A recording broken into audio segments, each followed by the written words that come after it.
Salut, bienvenue sur notre nouveau tutoriel.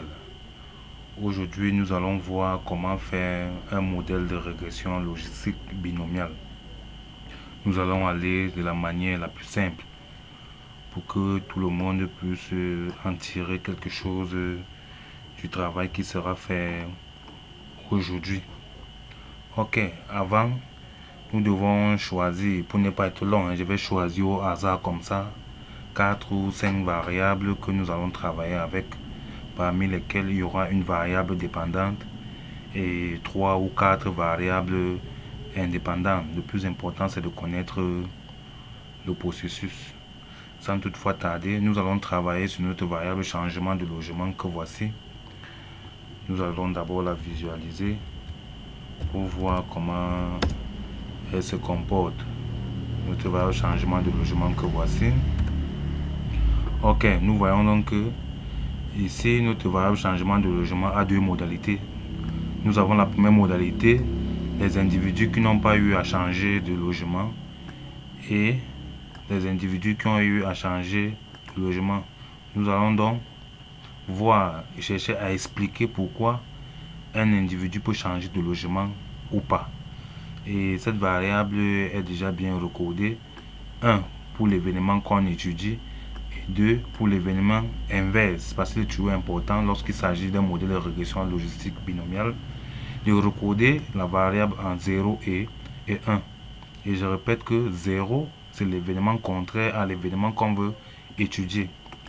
Nous allons faire de même pour nos variables que nous allons travailler. La première variable qui va choisir, par exemple, nous allons prendre la variable sexe. On va faire codebook sexe pour voir comment elle se présente. Ok, 1 et 2. Cette variable n'a pas de problème. Ce sera notre première variable que nous allons travailler. La seconde variable que nous allons travailler avec comme variable indépendante, nous allons choisir le niveau de vie du ménage. Ok, vous savez que le niveau de vie du ménage est une variable pertinente pour pouvoir expliquer le changement de logement, parce que pour changer le logement, il faudrait bien avoir des moyens. On voit bien ici que cette variable n'a pas de problème. On va choisir une troisième variable qui est par exemple le niveau d'instruction.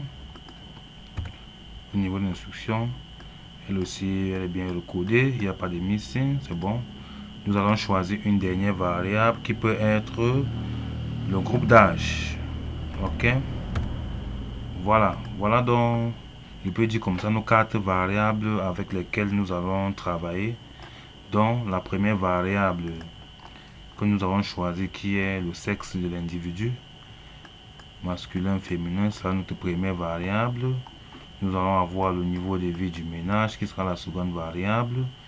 Nous avons le niveau d'instruction qui sera la troisième variable et le groupe d'âge qui sera notre dernière variable. Ok, nous allons d'abord faire la corrélation pour voir si nos variables sont corrélées, parce qu'il est important de les faire pour qu'il n'y ait pas un problème de multicollinéarité entre nos variables. Il est important de faire ceci. Le niveau d'instruction et notre variable cohorte qui est le groupe d'âge. Ok, lorsque nous allons faire ceci, il faut dire que c'est la commande core qui permet de voir la corrélation entre ces variables. C'est elle là, bien visualisée. Core, et vous alignez toutes les variables indépendantes. Ok, ici si nous prenons le cas de la première variable qui est par exemple le sexe de l'individu. Avec le sexe de l'individu, ça donne 1 normalement parce que c'est la même variable.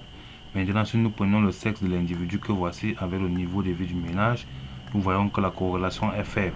Ok, si nous prenons la même variable avec le niveau d'instruction, nous voyons que la corrélation est faible. Si nous prenons cette variable de même avec le groupe d'âge, la corrélation est faible. Donc de manière générale ici, nous ne voyons pas une variable qui semble être corrélée à l'autre. Ça veut dire que toutes nos 4 variables que nous avons choisies n'a pas de problème. Il est important de le faire. Sinon, nous risquons d'avoir des problèmes lorsque nous allons faire notre modèle de régression. Lorsque nous avons fait ceci, la deuxième étape maintenant, c'est de dichotomiser les variables pour qu'elles soient en 0 et 1. Bon, maintenant, comme il y a plusieurs variables, pour que notre travail soit plus clair, je ne vais garder que les variables avec lesquelles nous allons travailler. Ok? Pour ce faire, je vais utiliser la commande keep. Keep va nous permettre de régresser seulement avec les variables avec lesquelles nous allons travailler. Vous voyez bien ce qui se passe. Ça nous a laissé exactement les variables avec lesquelles nous allons travailler pour que notre travail ne soit pas touffu et que ce soit vu de tous. Parce que le plus important, comme je l'ai dit, c'est qu'à la fin du tuto, que nous puissions être capables de faire un modèle de régression logistique binomiale. Nous allons procéder directement à la dichotomisation des variables. Pour dichotomiser les variables, c'est la commande. On tabule la variable, on prend notre première variable qui est le niveau de vie, virgule, generate, on ouvre la parenthèse, la même variable. Ça va nous permettre de dichotomiser. Vous avez vu ce qui s'est passé ici, ça nous a, comme cette variable a 3 modalités, ça a mis les 3 modalités. Ça veut dire que la première modalité sera les riches recodés 0 et 1. Si je la tabule, vous allez voir. Ok, vous voyez. Donc, ici, 0, ce sont les personnes qui ne sont pas riches. Et 1, ce sont toutes les personnes qui sont d'un niveau de vie riche. Nous allons faire la même chose pour toutes les autres variables. On est ici maintenant au sexe.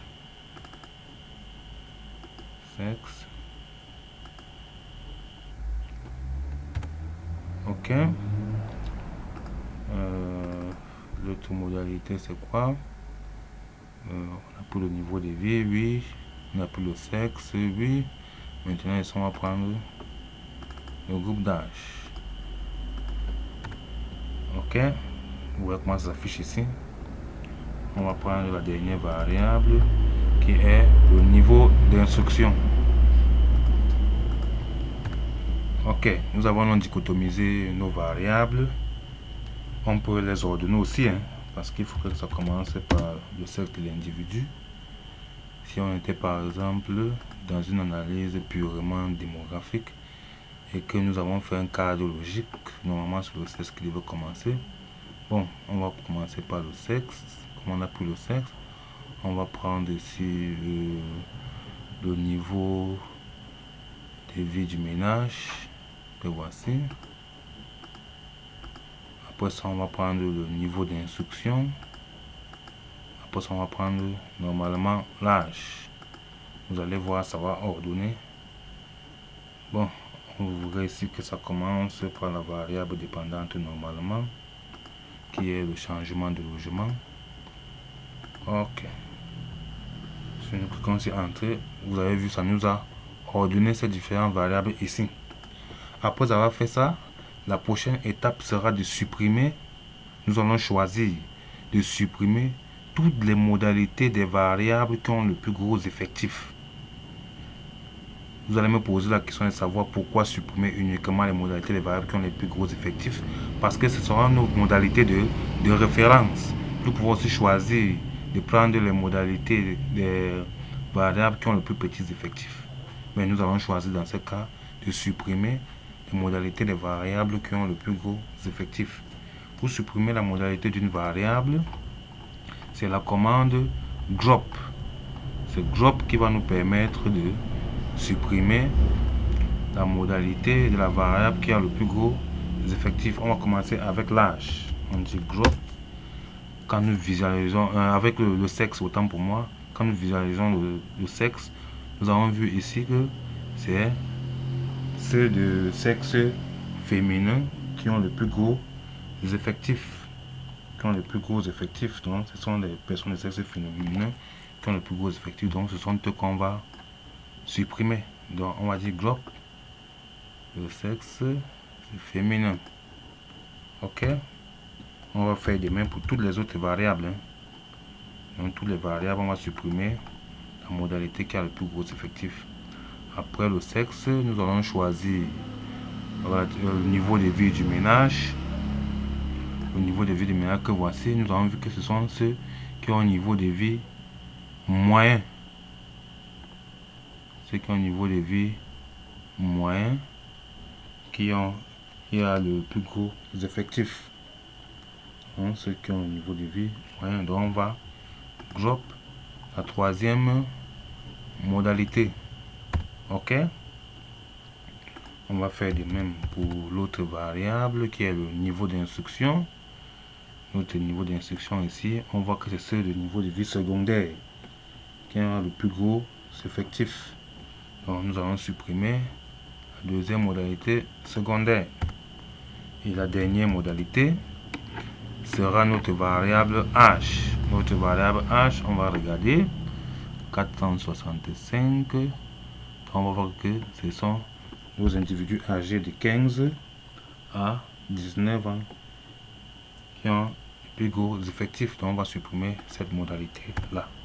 Ok, maintenant la dernière étape après avoir dichotomisé les variables et supprimé les modalités de référence, parce que c'est par rapport à elles que nous allons faire comparaison, nous allons donc procéder au modèle en lui-même. La commande qui va nous permettre d'effectuer ce modèle, c'est la commande logistique. Logistique, on va choisir la première variable qui est la variable dépendant le changement de logement et la toute première variable qui est le sexe de l'individu. Et nous l'appuyons sur Entrée. Ok, voilà le premier résultat qui s'affiche. Nous voyons clairement que ici, là, nos observations, nous sommes à 1579 individus avec une valeur du Q2 qui est de 2,72 et la probabilité qui est de 0,0. Nous avons notre solde R carré qui est de 0,018. Ok, c'est pas ça qui nous intéresse. Ce qui nous intéresse maintenant ici, c'est l'explication. Ça, c'est notre variable sexe, donc masculin plus que c'est féminin, que nous avons mis en modalité de référence. Ici, nous voyons que cette variable est significative P supérieur à Z, qui est la probabilité, qui est supérieure P supérieur à Z. Nous voyons aussi que on a 0,099 pour dire que cette variable est significativement associée au changement de logement au seuil de 10%. Mais maintenant, vous savez que nous avons plusieurs autres variables. Ça, c'est l'effet net de cette variable sur le changement de logement. Or, il faut savoir que lorsque nous mettons plusieurs variables ensemble, l'effet d'une variable peut soit renforcer, soit diminuer l'effet d'une autre variable. Parce que vous savez tous au départ, ces variables sont des facteurs pouvant expliquer le changement de logement. Mais à la fin, nous allons remarquer que les variables qui seront significativement associées dans ce modèle explicatif seront à la fin appelées des déterminants. Nous allons passer à la variable suivante. À cette variable-ci, nous allons ajouter le niveau de vie des ménages, ce qu'on appelle un modèle pas à pas. Ok. Lorsque nous ajoutons la variable niveau de vie des ménages à la variable sexe, qu'est-ce que nous remarquons?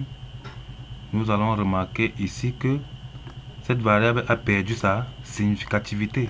Tout à l'heure, cette variable était significative ici au seuil de 10%.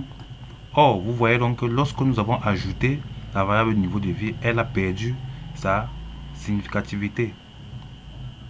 Alors, on va dire que la variable niveau de vie est une variable intermédiaire à la variable sexe. Vous comprenez un peu? Or, si en ajoutant cette variable niveau de vie, ça avait plutôt renforcé l'effet de cette variable sexe, on allait dire que la variable niveau de vie est une variable inhibitrice. Parce que ça renforce l'effet d'une autre variable. À ce modèle, nous allons encore ajouter le niveau d'instruction de l'individu. Qu'est-ce qu'on remarque? Le niveau d'instruction de l'individu est significativement associé au phénomène au seuil de 1%. Le niveau de vie reste significatif au seuil de 1%.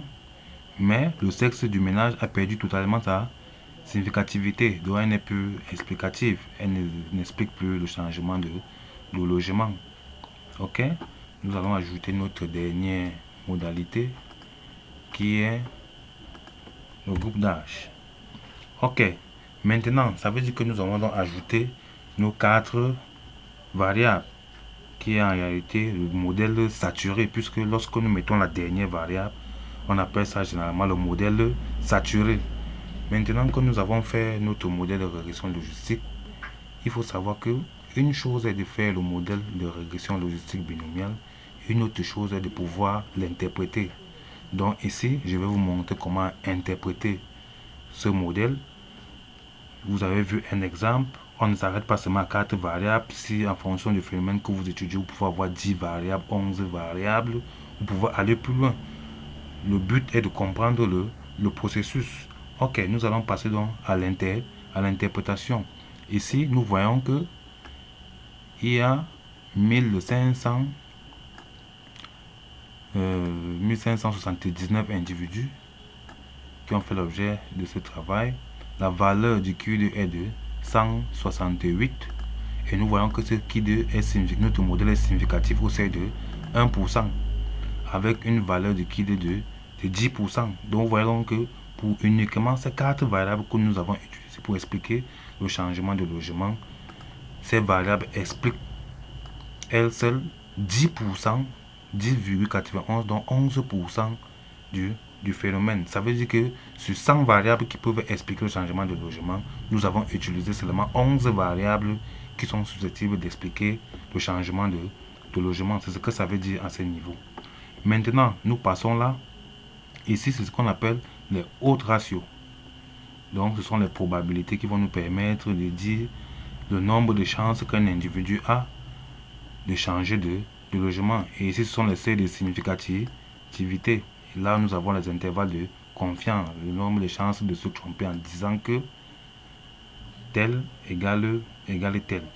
Ici, nous allons relativement prendre 2 ou 3 cas que nous allons expliquer. Nous allons prendre la première variable qui est le sexe.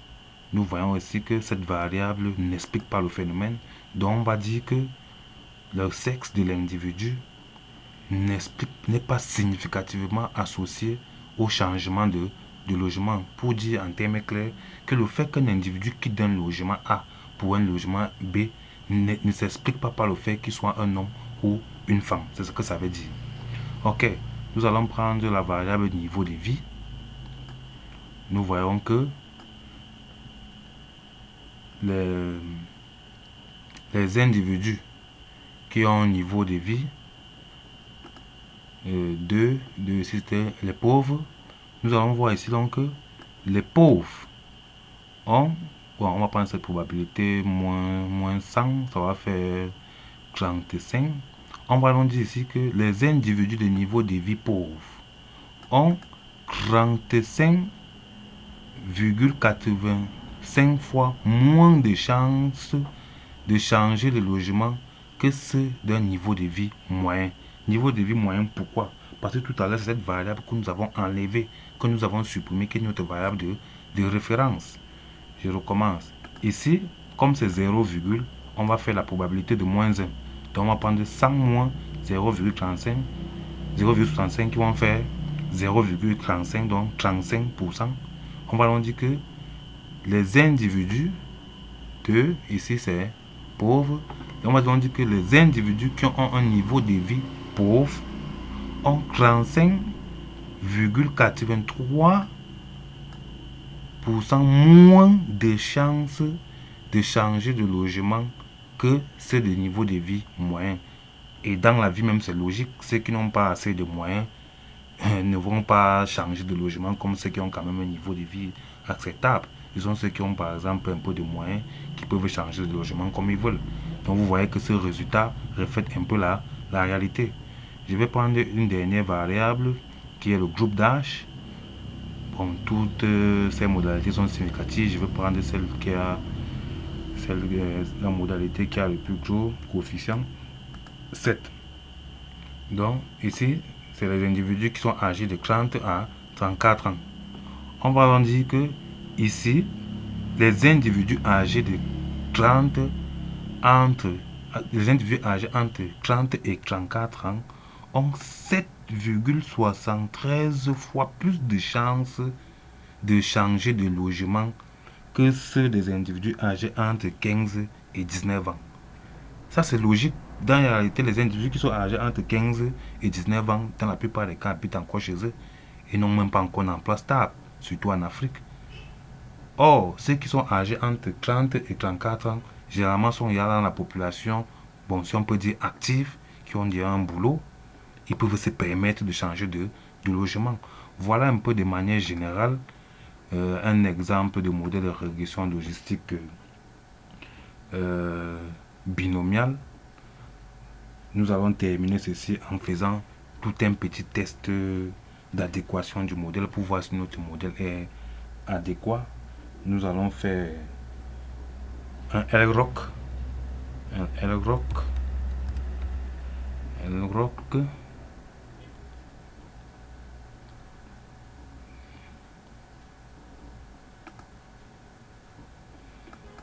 Nous allons faire un LROC.